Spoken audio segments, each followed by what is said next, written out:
안녕하십니까. 산업위생을 강의하는 최윤정입니다. 자, 이번 시간은 송풍기부터 공부를 시작하도록 하겠습니다. 자, 송풍기 부분은 앞에 있었던 후드나 덕트보다는 알아야 될 게 좀 적다 보시면 됩니다. 그래서 송풍기에서 꼭 알아야 될 내용 몇 가지만 한번 살펴보도록 하겠습니다. 자, 첫 번째는 송풍기의 풍량 조절 방법이 되겠습니다. 우리가 여름에 더울 때 선풍기를 틀잖아요. 선풍기에 바람의 양을 조절하는 방법, 요거 생각하시면 되겠네요. 첫 번째, 바람의 양을 세게 하고 싶을 때는 우리가 선풍기를 1단에서 3단 틀면 날개가 빠르게 회전하면서 바람이 많이 나오잖아요. 첫 번째 회전수 조절법이 되겠습니다. 풍량을 크게 바꾸려고 할 때 가장 적절한 게 바로 회전수를 조절하는 방법이 되겠습니다. 두 번째는 안내익 조절법인데요. 에어컨이 너무 춥거나 할 때는 에어컨 날개를 이렇게 각도를 우리가 변화시키잖아요. 그죠? 자, 송풍기 흡입구에 부착한 방사상 블레이드, 날개 각도를 변경함으로써 풍량을 조절하는 방법이 되고요.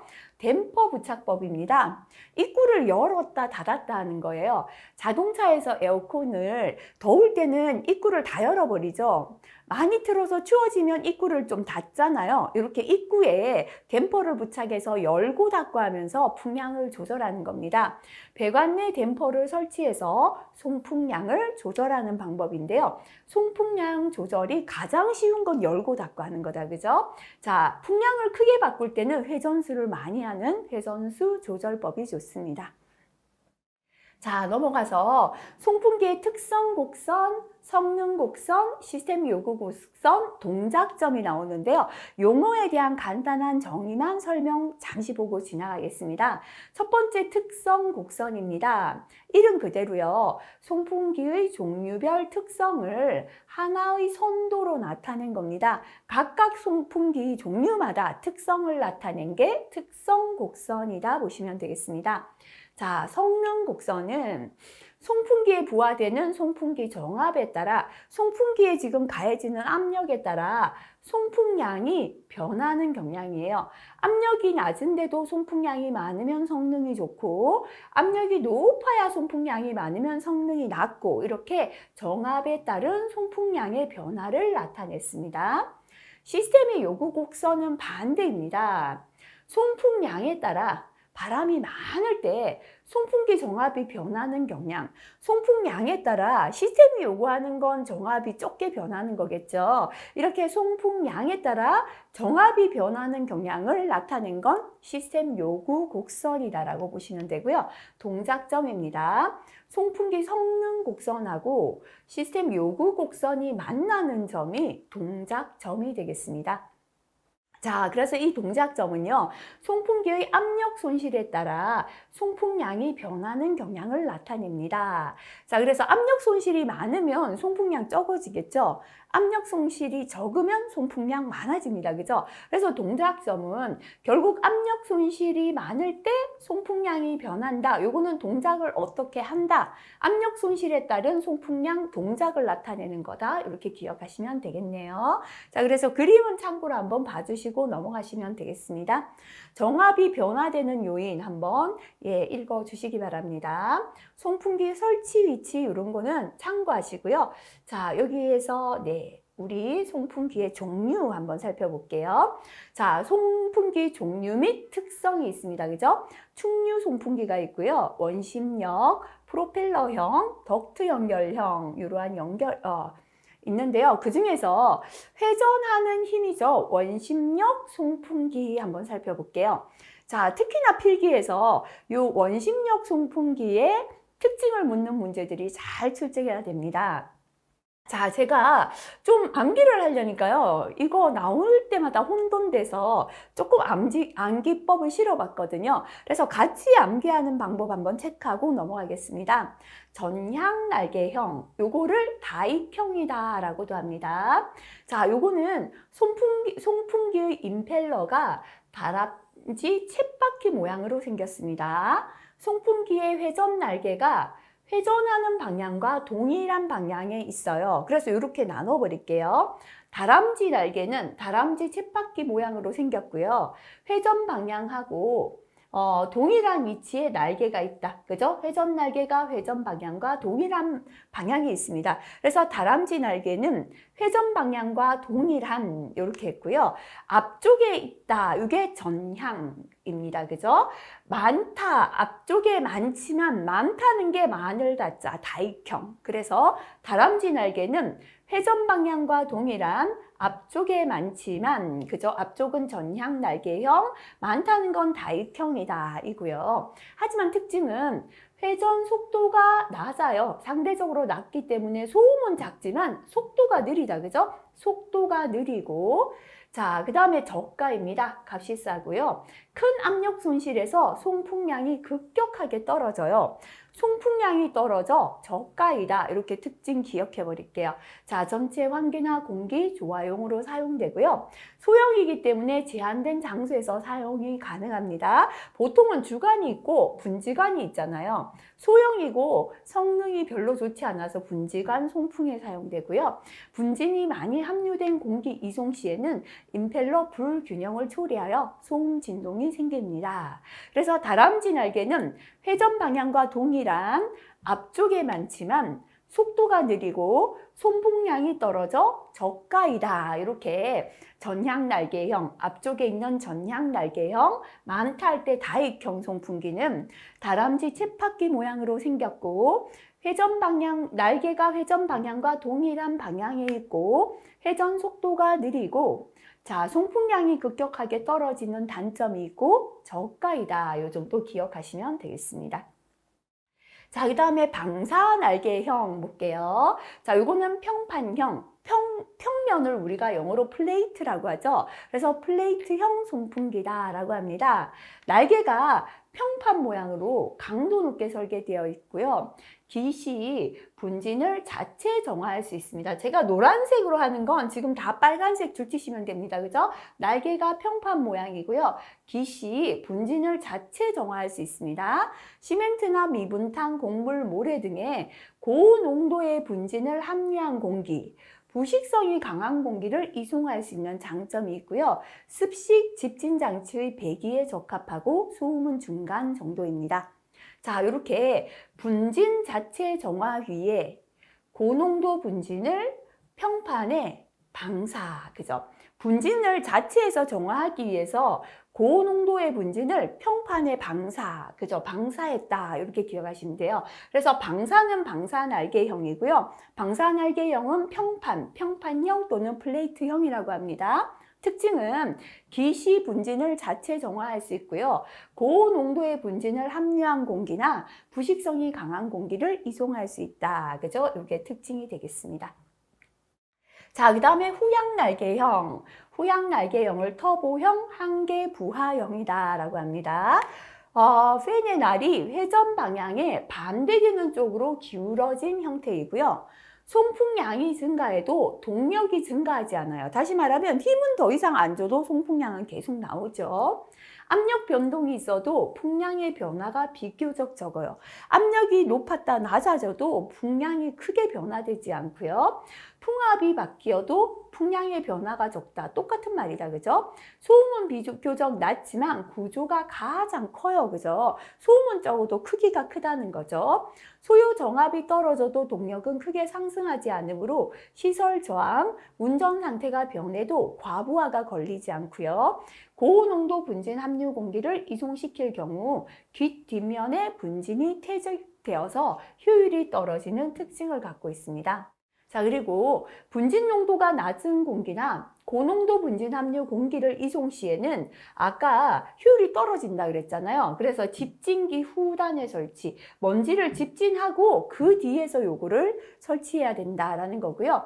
송풍기 중에 효율이 가장 좋은 건 후양날개형 터보형이 되겠습니다.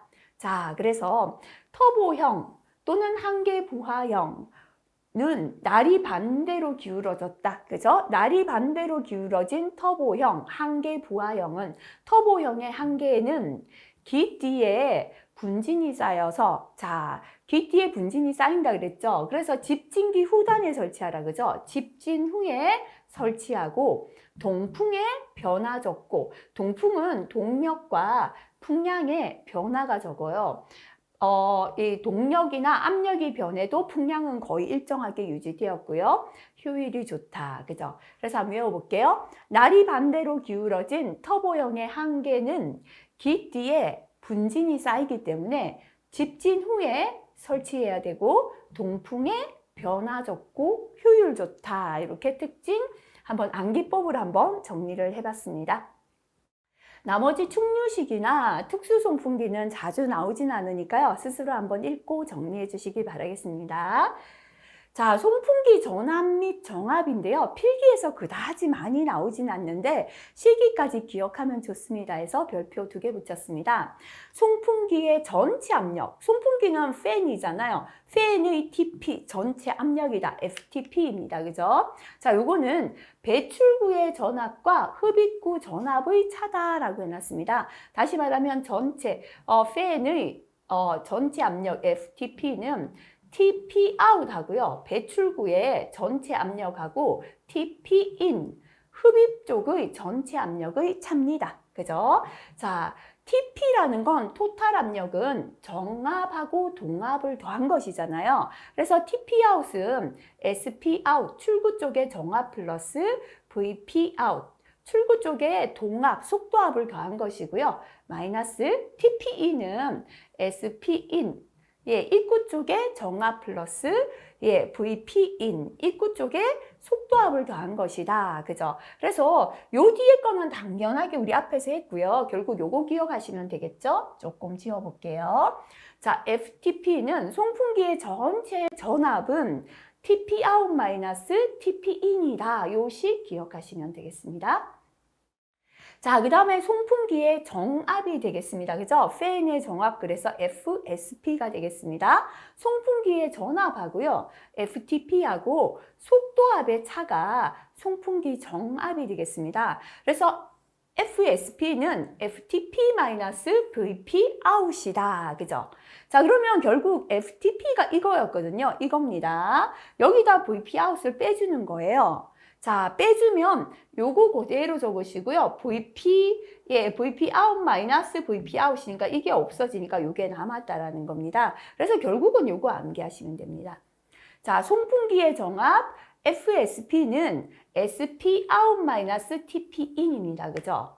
FTP, 송풍기 전압은 TP out 마이너스 TP in이고요. FSP, 그죠? 송풍기의 정압은 SP out에서 TP in을 뺀다. 요거 2개 기억해 주시면 되겠습니다. 자, 그럼 밑에 거는 시계 대입만 하면 되겠습니다. 송풍기 배출구의 총 정압이, 배출구의 총 정압이 주어졌다. 그죠? SP out이네요. 20이고요. 흡입구의 총 전압이다. 그죠? TP in이잖아요. 흡입이니까요. 마이너스 90이며 송풍기 전후의 속도압이다. 그죠? VP잖아요. 요게 20이다 주어졌네요. 전후니까 VP in도 되고 VP out이 똑같다는 뜻이다. 그죠? 이 송풍기의 실효 정압을 계산하라. 다시 말하면 FSP를 계산하라 라는 거잖아요. 송풍기의 정압은 요거였잖아요. 그죠? 자, SP out 마이너스 TP in을 해주면 되잖아요. 그죠? 자, 그래서 SP out이 아까 20이었죠. 20 마이너스 TP in이 90이다 라고 했어요. 요거 계산하시면 되네요. 110이고요. 압력의 단위니까 미리미리 H2O가 되겠습니다. 공식만 기억하시면 대입하면 되는 문제죠. 자, 이번엔 좀 더 중요한 송풍기에서 이거는 꼭 암기해야 됩니다. 라는 겁니다. 그죠? 송풍기 상사 법칙입니다. 별표 3개, 시기까지 꼭 기억해야 합니다. 첫 번째, 풍량은 송풍기 직경의 풍량은 직경의 세제곱 회전수에 비례한다. 이고요. 송풍기의 풍압, 정압은 직경의 제곱, 회전수의 제곱에 비례한다. 그죠? 자, 그 다음에 풍력은, 축 동력은 직경의 5제곱, 회전수의 3제곱에 비례한다. 그죠? 요거를 묶어서 한번 기억해 볼게요. 제가 한번 적어 볼게요. Q2는 하시고요. Q1 곱하기, 첫 번째는 D1분의 D2, 직경의 변화죠. 그죠? 곱하기 N1분의 N2, 예, 회전수의 변화입니다. 그 다음에 정압이죠. 그죠? P2는 첫 번째 압력 P1 곱하기 역시나 직경의 변화 D1분의 D2 곱하기 회전수의 변화 N1분의 N2고요. 자, 그 다음에 축동력이죠. HP2는 첫 번째 축동력 HP1 곱하기 D1분의 D2, 네, N1분의 N2, 그죠? 순서를 똑같이 해서 일단 적었습니다. 자, 풍량은 어떻게 변화되냐면요. 자, 예, Q1 곱하기 D1분의 D2, N1분의 N2에서 숫자 붙여볼게요. 자, 이렇게 세 개를 적어 두시고요. 직경의 변화는 3, 2, 5. 그죠? 3, 2, 5. 이렇게 적으세요. 그 다음에 회전수의 변화는 1, 2, 3. 이렇게 적으시면 한꺼번에 암기가 되는 거예요. 그죠? 그래서 두 번째 풍량 Q2는 첫 번째 풍량 곱하기 직경 D1분의 D2의 3승이고 회전수 N1분의 N2의 1승이다. 그죠? 두 번째 정압 P2는요. 첫 번째 정압 곱하기 D1분의 D2의 제곱이고 N1분의 N2의 제곱입니다. 두 번째 축동력 HP2는 HP1 곱하기 첫 번째 축동력 곱하기 D1분의 D2의 5승이고요. N1분의 N2의 3승이에요. 이렇게까지 해두시고 자, 여기 첫 번째 거 말고 두 번째, 세 번째는 이걸 넣어주다. 로1분의 로, 그죠? 로2. 여기도 로1분의 로2를 넣어줄게요. 제가 조금 적다 보니까 자세가 이상해서 조금 이상하게 나오네요. 그죠? 여기만 로1분의 로2. 자, 밑에서부터 두 개만 넣자. 그죠? 로2 넣어주시면 돼요. 자, 그래서 로1분의 로2는, 예,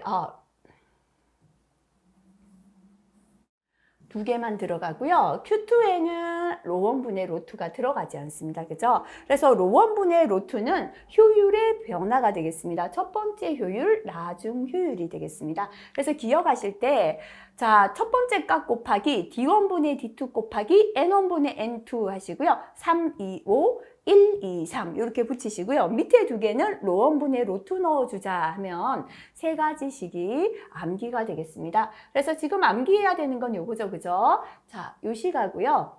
요식하고요. 자, 그 다음에 요식 세 가지 암기하시면 되겠습니다. 자, 그 다음에 넘어가 보겠습니다. 또 암기해야 되는 게 소요 송풍기의 소요 동력을 계산하는 공식이 되겠습니다. 송풍기의 동력 HP, 단위는 킬로와트입니다.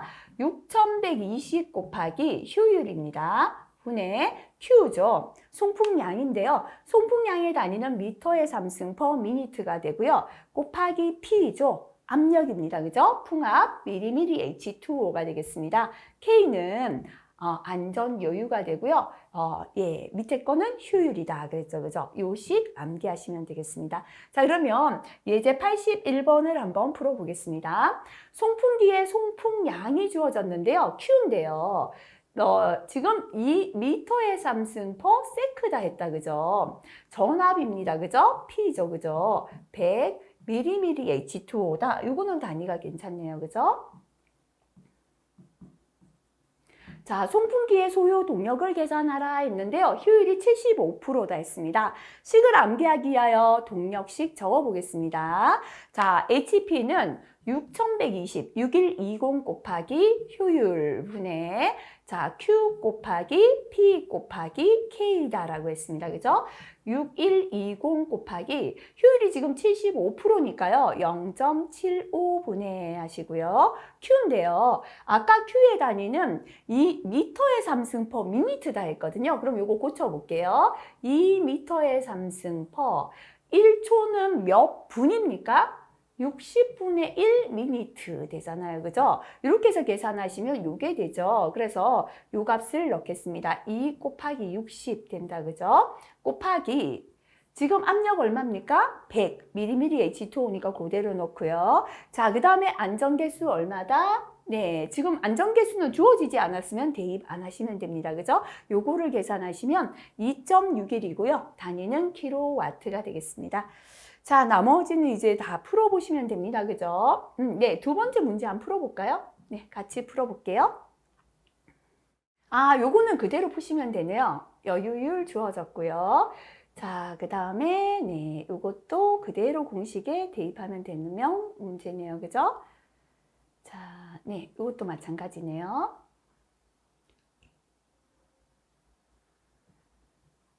네, 87번 같이 한번 풀어보겠습니다. 송풍기 전압이 역시나 P가 주어졌네요. 125 mmH2O다 주어졌고요. 송풍기의 총 송풍량이 2만 미터의 삼승, 이번엔 아워다 나왔다. 그죠? Q네요. 소요 동력을 계산하라. 효율 80%, 안전율이 50%다. 안전율이 50%라는 건 뭐죠? 원래는 1이어야 되잖아요. 여기다가 절반의 안전율을 붙여라 라니까 얼마다? 1.5를 곱해주면 된다. 이게 되겠습니다. 요거 주의하시면 되겠습니다. 그죠? 안 곱하면 1이잖아요. 1에서 50%를 곱해라. 더 안전율로 해라 라는 건 0.5를 더해주는 거다. 그죠? 자, 그러면 공식 적어볼게요. 자, 축 동력은 6120 곱하기 효율이었죠. 효율이 80%니까요. 0.8분의 Q다. 그죠? Q의 단위는 미터의 삼승 퍼 미니트로야 되는데 아워네요. 또 바꿔볼게요. 2만 미터의 삼승은 그대로 두시고요. 1시간은 몇 분입니까? 60분이다. 이렇게 넣어주시면 되잖아요. 그죠? 그래서 이거를 그대로 넣죠. 그죠? 2만 나누기 60, 그죠? 곱하기 Q 곱하기 P잖아요. 그죠? P는 125 mmH2O 됐고요. 그 다음에 안전율은 안전율 50%다라는 건 곱하기 1.5하고 똑같다. 그죠? 뒤에 곱해주나 위에 곱하나 값은 똑같죠? 계산하면 12.77kW가 나오겠습니다. 자, 여기까지 자꾸 문제 푸시면서 다양한 문제를 실어 놓은 이유는 공식을 계산하면서 암기하시라는 겁니다. 자, 그 다음 공기 정화 장치 넘어갈게요. 말 그대로 오염이 있는 공기를 정화, 깨끗하게 하는 장치죠. 자, 정화시킨다는 건 먼지를 집진하는 거잖아요. 그래서 집진 장치다라고도 합니다. 자, 공기 정화 장치라 함은 후드 및 덕트를 통해서 반송된 유해 물질을 정화시키는 고정식 또는 이동식의 재진, 먼지를 제거하고요. 집진, 흡수, 흡착, 연소산화, 환원 방식 등의 처리 장치다. 그죠? 먼지를 깨끗하게 하는, 공기 중에 먼지를 정화시키는, 깨끗하게 하는 장치가 공기 정화 장치가 되겠습니다. 자, 별표가 없는 내용들은 한 번씩 읽고 지나가시면 되겠습니다. 자, 넘어갈게요. 자, 요것도 한번 봐주시고요. 자, 이제 공기 정화 장치 종류 한번 넘어가 볼게요. 요거 참고로 봐주시면 되고요. 자, 네. 첫 번째, 중력 집진 장치가 있다. 그죠? 중력 집진 장치는 여기서는요, 앞으로 잠시 넘어가겠습니다. 자, 입자상 물질이에요. 입자상 물질이 뭐죠? 가스상 물질과 입자상 물질로 구분하자면 입자상 물질은 먼지 같은 입자로 된 물질이다. 그죠? 자, 이렇게 입자상 물질의 처리를 위한 집진 장치 볼게요. 자, 입자상 물질을 처리하는 건 중력. 자, 무거워서 밑으로 깔아앉는 거죠. 떨어지게 하는 거. 그죠? 분진이 깔아앉아요. 관성력. 흐르다가요, 갑자기 방향을 바꿔버리면 방향이 바뀐 대로 못 따라오고요. 자, 원래의 운동 방향을 지키려고 하다 보니까 아래로 떨어지는 관성력. 원심력은 회전하는 힘이다. 그죠? 자, 그 다음에 이제, 넘어가면, 세정식은 씻어내는 거죠. 물을 가지고 먼지를 한번 씻어내는 거고요. 여과라는 건 필터로 걸러내는 거죠. 그죠? 전기는 정전기력. 붙는 힘, 전기력에 의해서 먼지를 집진하는 장치가 되겠습니다. 자, 그래서 첫 번째 중력 집진 장치는 중력에 의한 자연 침강, 여기에서 스토크의 법칙이 나옵니다. 그죠? 을 이용한 집진 장치가 되겠습니다. 자, 우리가 침강 속도 계산하는 거요. 앞에서 했었죠. 하지만 또 나옵니다. 그죠? 자, 스토크의 법칙입니다. V, 여기서 단위 주의하시기 바랍니다. 센티미터 퍼 세크가 되겠습니다. 그죠? 자, V, 센티미터 퍼 세크는 하시고요. 18 곱하기 점성계수입니다. 그죠? 분의 G. G는 중력 가속도인데요. 단위 잘 보셔야 됩니다. 센티미터 단위이기 때문에 앞에서 중력 가속도 9.8을 곱했죠. 그거는 9.8일 때는 미터 퍼 세크였거든요. 근데 지금 센티미터이기 때문에 곱하기 100을 하면 980 센티미터가 됩니다. 그죠? 그래서 G 곱하기 D의 제곱인데요. D는 입자의 직경인데 역시나 단위는 센티미터입니다. 요거는 센티미터 별표해 놓을게요. 자, D의 제곱 곱하기 로1 마이너스 로다. 그죠? 로1은 입자의 밀도입니다. 그램 퍼 센티미터의 3승이고요. 그램 단위입니다. 자, 로는 가스, 공기의 밀도입니다. 역시나 그램 퍼 센티미터의 3승. 그죠? 그래서 로1 마이너스 로다. 그죠?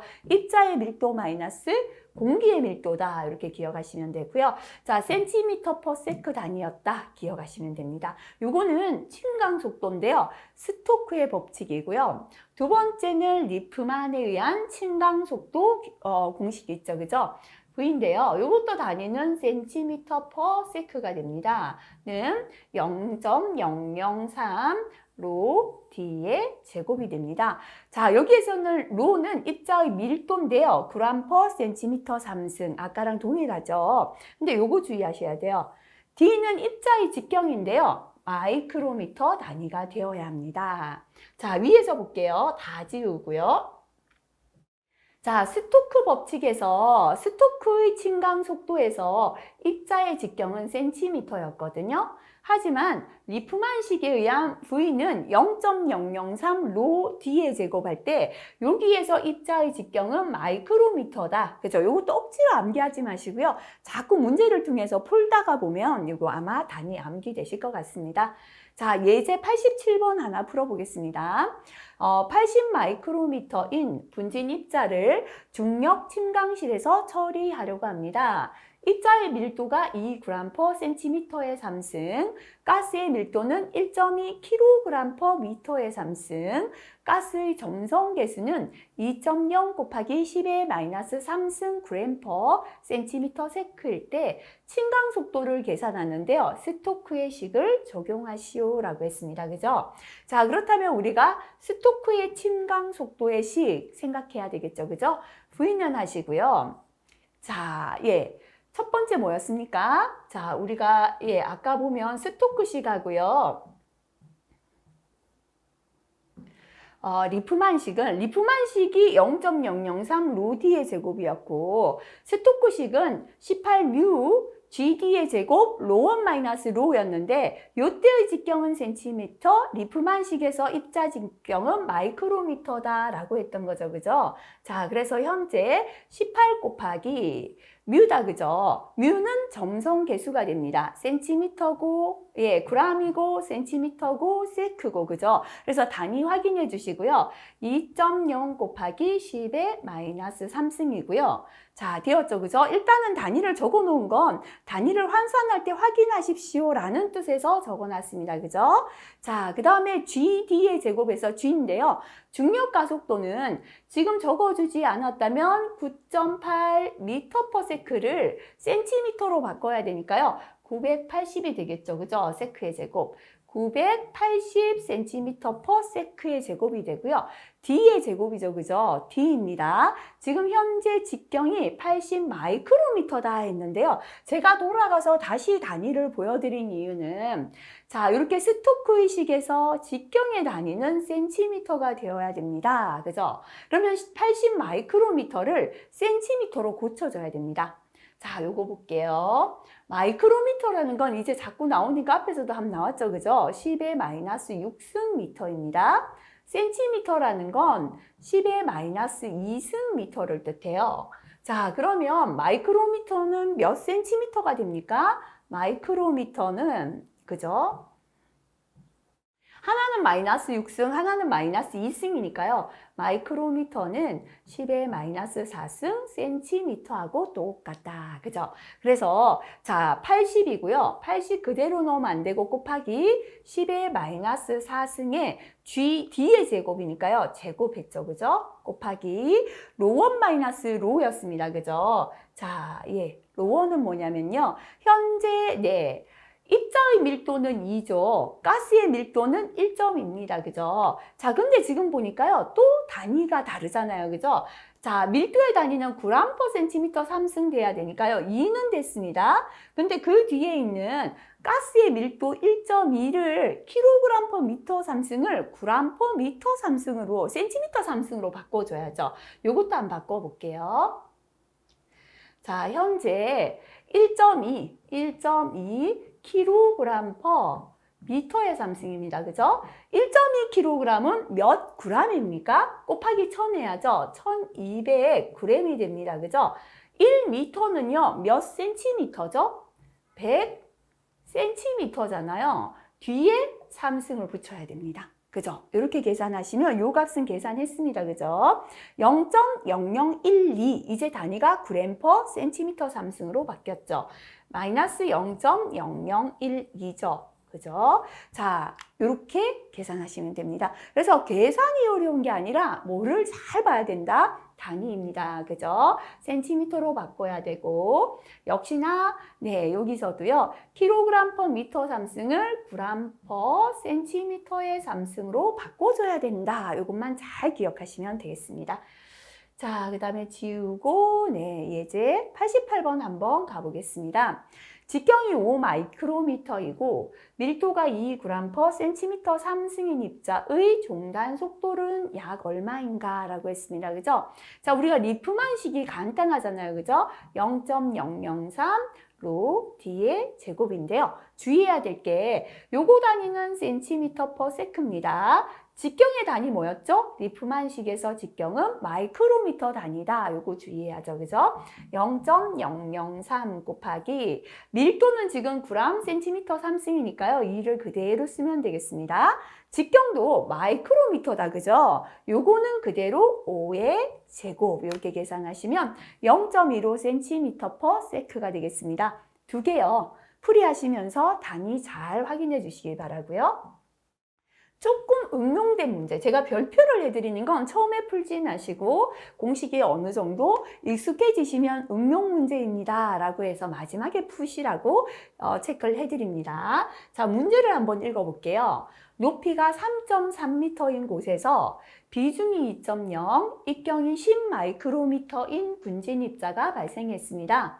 신장이 170cm인 작업자의 호흡 영역은 바닥으로부터 대략 150cm입니다. 네, 이 분진 입자가 작업자의 호흡 영역까지 다가오는 시간은 대략 몇 분이 소요되겠습니까? 라고 했습니다. 일단 우리가 아는 공식은 침강 속도 공식, V죠. cm/s입니다. 그죠? 다시 말하면 1초당 몇 cm 밑으로 가라앉는가를 나타내는 거죠. 자, 요거는 0.003 D의 제곱이었죠. 대입해 볼게요.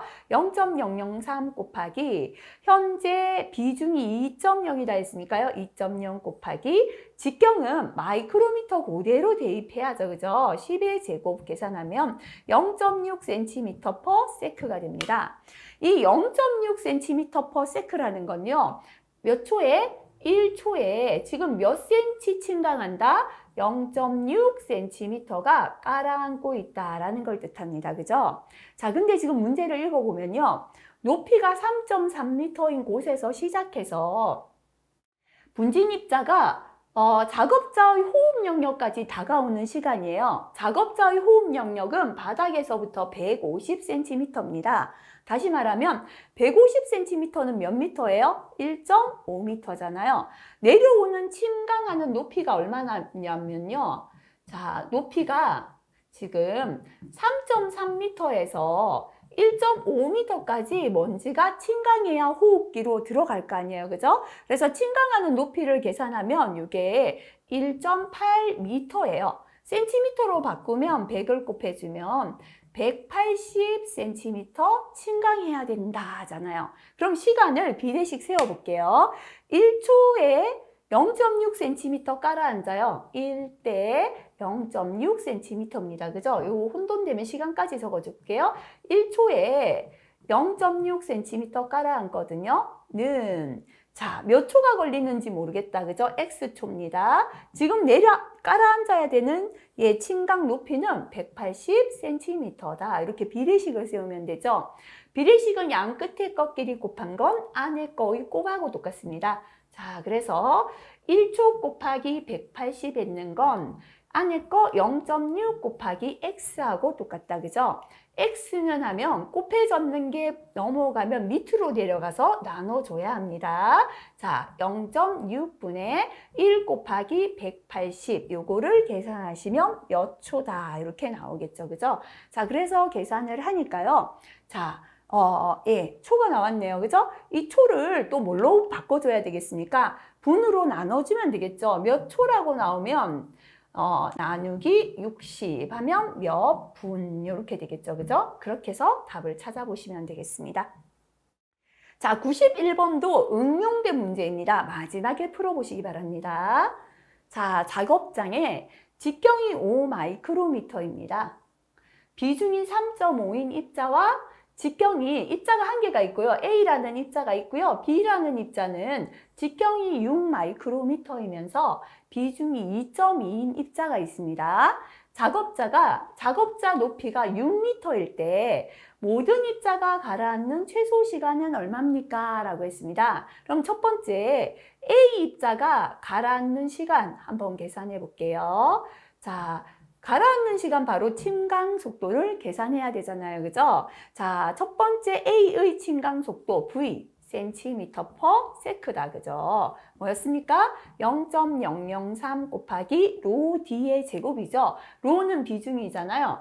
3.5 곱하기 자, 요 리프만식에서 직경은 마이크로미터니까 그걸 5를 그대로 대입해야죠. 5의 제곱 하면 되겠다. 그죠? 계산하면 이게 나옵니다. 0.26cm/s입니다. 다시 말하면 1초에 0.26cm 가라앉아요. 자, 그렇다면 현재 높이가 6m일 때 가라앉는 시간 계산해 볼게요. 자, 1초에 비례식을 세워 볼게요. 1초에 0.26 이게 얼마였죠? 0.26cm다. 그죠? 자, 그러면 1초에 0.26cm를 내려앉는데, 가라앉는데요. 몇 초가 걸리는지 모르겠습니다. 6m는 몇 cm죠? 600cm입니다. 그죠? 600cm 내려오는 데는 얼마 걸립니까? 이렇게 비례식 세웁니다. 밖에 거끼리 곱한 건 안에 거 곱하고 같죠? 1 곱하기 600은 0.26 곱하기 x잖아요. x는 하면 곱해졌는 0.26 넘어가면 밑으로 가야죠. 0.26분의 600 하시면 되겠죠. 그죠? 계산하게 되면 자, 이게 나옵니다. 38.46. 요거는 2307.69 초다. 그죠? 요거를 몇 분입니까? 여기가 분이기 때문에 60으로 나누면 38.46 분이에요. 다시 말하면 A가 다 가라앉는 시간은 38.46분이 나왔다라는 거고요. 이번에는 B의 시간 생각해 볼게요. B의 침강 속도 계산하겠습니다. V, 그죠? 단위 생각하세요. cm/s는 0.003 곱하기 로 D의 제곱이다. 그죠? B는 비중이 2.2고요. 여기에서 D는 마이크로미터죠. 6의 제곱이다. 계산하면 됩니다. 이걸 계산하니까 이게 나왔습니다. 0.24cm/s죠. 다시 말하면 1초에 지금 몇 cm? 0.24cm 가라앉는다. 그죠? 몇 초가 걸릴지 모르겠지만 지금 침강해야 되는 높이는 600cm 내려와야 됩니다. 그죠? 600cm다. 이렇게 비례식을 세우고요. 이렇게 곱한 건 이렇게 곱한 거하고 똑같죠? 1 곱하기 600은 0.24 곱하기 x입니다. 그죠? x는 하면 0.24 넘어가서 나눠주면 되죠. 0.24분의 600이 됩니다. 자, 요거를 계산하게 되면요. 2500초가 나옵니다. 그죠? 분으로 바꾸기 위해 나누기 60 하면 41.67분이 나와요. A가 전부 가라앉는 시간은 38.46분입니다. B가 다 가라앉는 시간은 41.67분이에요. 둘 다가 처음부터 시작해서 가라앉는다, 그죠? 둘 다가 가라앉는 시간은 더 긴 시간 요게 되겠죠, 그죠? 그래서 모든 입자가 가라앉는 시간은 41.67분이 답이 되겠습니다.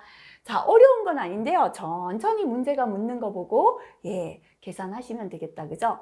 자, 그 다음에 두 번째 이제 관성력 집진 장치다라는 건 입자의 관성력을 이용해서 우리가 흘러가던 방향을 갑자기 이렇게 전환하면요. 우리가 버스를 타고 가다가 원래 앞으로 가고 있었잖아요. 근데 갑자기 버스가 멈추면 버스는 멈췄는데요. 우리는 가는 방향으로 가려다가 이렇게 그죠? 넘어지거나 몸이 흔들리게 되잖아요. 이렇게 기류의 방향을 급격하게 전환했을 때 원래 방향을 유지하고자 하는 입자의 관성력에 의하여 분진을 포집하는 게 관성력 집진 장치가 되겠습니다. 나머지 스스로 읽어보시고요. 자, 원심력 집진 장치는 사이클론이다 라고 합니다. 요거는 함진가스의 선회류를 일으켜 회전하는 원심력을 이용해서 분진을 분리 포집하는 장치가 되겠습니다. 자, 블롯다운 효과 한번 읽어봐 주시기 바랍니다. 자, 그 다음에 세정식 집진 장치, 물로 씻어내는 거죠. 요거를 스크러버다라고 합니다. 액체를 분사시켜서 분진을 수반하는 유해가스를 세정, 씻어냅니다. 자, 그래서 입자의 부착이나 응집을 일으켜 입자를 분리 포집하는 게 되겠습니다. 자, 요거 세정 집진 장치 분진 포집 원리 봐주시고요. 여과 집진 장치. 자, 우리가 청소기도 필터 들었잖아요. 이렇게 필터를 이용해서 걸러내는 거죠, 그죠? 함진가스를 여과제에 통과시켜서 관성 충돌, 직접 차단, 확산, 정전기력에 의하여 입자를 분리 포집하는 장치가 되겠습니다. 자, 장단점 한번 스스로 봐주시기 바랍니다. 자, 여기서 여과 속도가 있습니다. 여과되는 속도다, 그죠? 여과 속도 cm/s는 면적이죠. A, 총 여과 면적 미터의 제곱분의 Q다, 그죠? 총 가스량 미터의 3승/s입니다. 자, 왜 여기에 곱하기 100을 하는가 하면요. 여기는 미터 제곱이고 여기는 미터의 3승/s예요. 그러면 미터 제곱 하면 지금 남는 건 미터/s가 남아야 되는데요. 여과 속도의 단위는 cm/s입니다. 그죠? 자, 미터와 미터를 센티미터로 바꿔주기 위하여 곱하기 100을 했다. 이거 기억하시면 되고요. 그래서 단위는 면적과 총 가스량의 단위는 미터 3승/s 미터 제곱이에요. 근데 여과 속도의 단위는 뭐다? 센티미터다. 요 단위 주의하시기 바라겠습니다. 자, 그럼 한 개만 풀어볼게요. 공식 그대로 대입만 하면 되는 문제라서요. 여과 집진기에서 처리할 배기가스량 Q가 주어졌다, 그죠? 2m의 3승/s이고요. 여포 집진기의 면적 A가 주어졌다, 그죠? 6m 제곱일 때 여과 속도는 몇 cm/s입니까? 그죠? 자, 그래서 여과 속도는 A분의 Q였고요. 자, 요게 지금 미터인데 미터 단위인데 센티미터로 고치시오 할 때만 곱하기 100을 하자 이렇게 기억하시면 되겠죠, 그죠? 그래서 면적은 6이고요. 자, 가스량은 2입니다, 그죠? 곱하기 100 이렇게 계산하시면 33.33cm/s가 되겠습니다. 자, 그 다음에 또 넘어가 보도록 하겠습니다. 네, 요거는 같이 기억하시면 되겠죠, 그죠? 네. 자, 그 다음에 전기 집진 장치는 정전기령, 그죠? 정전기가 생겼을 때 정전기가 부착하는 인력이 있죠. 끌어당기는 인력을 이용해서 먼지를 집진하는 장치가 되겠습니다. 전기 집진 장치의 장단점, 그죠? 한번 봐주시기 바라고요. 여기서 집진율 공식을 한번 보고 지나갈게요. 앞에서도 한번 나왔습니다. 집진 효율이다, 그죠? 자, 집진율 %는 하시고요.